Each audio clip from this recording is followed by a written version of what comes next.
Subhanallah. Au milieu des décombres, dans les ruines de sa patrie, cette jeune fille de Gaza, Maria Hanoun, a prononcé des paroles qui devraient secouer la conscience du monde. N'ayant plus que sa voix, elle envoie un message qu'elle espère atteindre le président Donald Trump.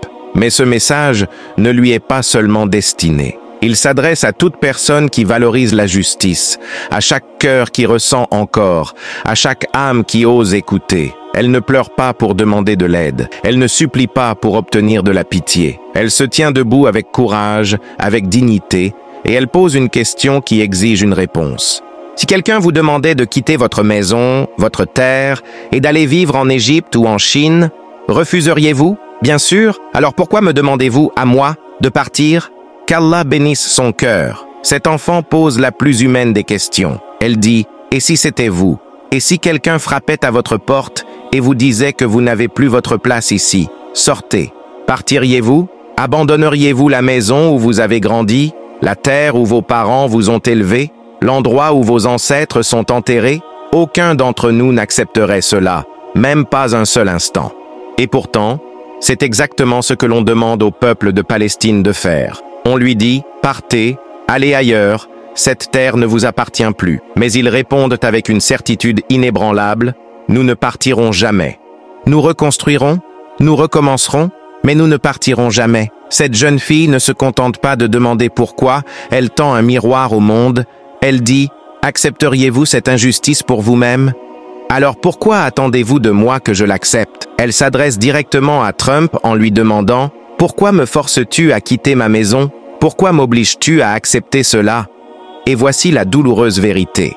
Ceux qui prennent des décisions depuis leur palais et leur bureau n'ont jamais ressenti la douleur de perdre une maison. Ils n'ont jamais vu leur terre réduite en ruines.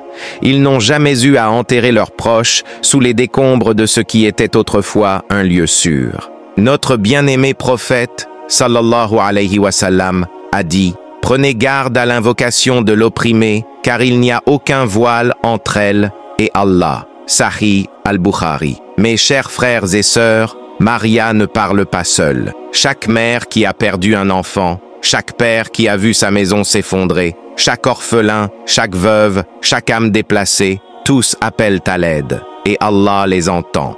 Malgré tout ce qui leur a été pris, les habitants de Gaza restent inébranlables. Leur foi est leur bouclier, leur histoire est leur preuve, leur terre est leur identité. Allah dit dans le Coran, ne vous laissez pas battre, ne vous affligez pas alors que vous êtes les supérieurs si vous êtes de vrais croyants.